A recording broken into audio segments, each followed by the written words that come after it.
So a massive day of racing in Bahrain on Friday. It is the Crown Prince's Cup Day, which features 3 Crown Prince's Cup races for the local horses, the Arabian horses and the imported horses. Also 2 Bahrain Turf Series races. Let's take a look at the Turf Series races first, Darren. We kick off with the Anchorman Cup, which is for the middle distance horses. This one's over 1,800 metres.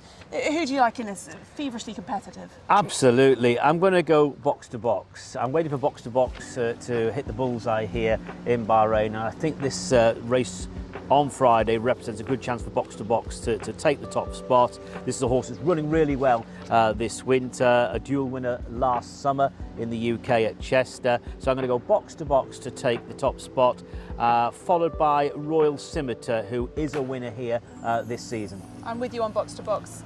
A hugely improved horse from last season when he was here in Bahrain. He's finished 2nd and 3rd in his 2 starts so far, and I agree this could be his race without the likes of Aly Vance and Lucanda, who are running in the Crown Prince's Cup. I like at a bigger price though. Royal Scimitar's one for me as well. I think that's an interesting runner with Neil Callan riding, but a bigger price. Classical Wave is an interesting horse. Finished 2nd in this race last year.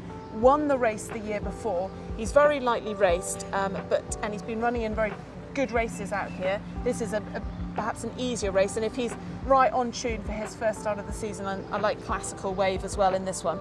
That's the Anchorman Cup over 1,800 metres. Then our second Bahrain Turf Series race is the Hawa Cup over 1,200 metres. It's on the outer course, and the 2 races we've seen as part of the Bahrain Turf Series on this outer track, the draw has been crucial, but your 2 selections are perhaps on the unfavourable side of the track, maybe. The word puzzle springs to mind because all the good horses, all the big players are on what is deemed at the moment as the wrong side of the racecourse, drawn low. But I just can't get away from the big players. Rocket Rodney and Brazen Bolt, they're flying, both horses flying. Rocket Rodney, a Royal Ascot runner-up back in 2022, but got it right here in leg 2. Over this course and distance, beating Brazen Bolt. Now, Brazen Bolt went in last time over 1,000 metres, which I thought, oh... And they think he's a 7,000 Yeah, horse. absolutely, Yeah. a bit too sharp.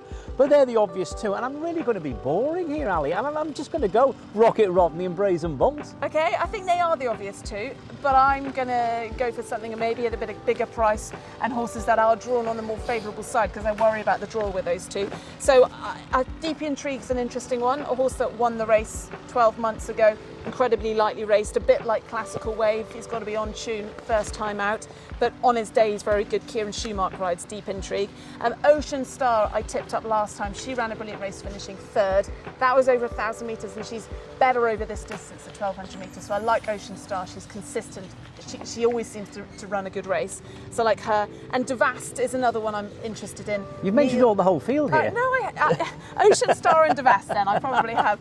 Devast, the mount of Neil Callan, presumably he's had the selection of them for the Al Mohammedia Racing colours. He's 2 for 4 in Bahrain. He's won over this distance. He's won the Bahrain Turf Series race. I like Devast as well. I'm surprised you haven't mentioned Warrior Brave, yeah, because you're a big Warrior Brave fan. I know, but again, the draw. So and Anthem National's a horse that I fully respect, because I think this is his trip. But again, it's the draw. And those 2 horses, it'd be gutting if they don't get a win out here at some point, because they really have been knocking on the door. Just there's been excuses every time. So yeah, those 2 as well. But look, we must move on to the Crown Prince's Cup. This is for the imported horses. This race worth $150,000 US.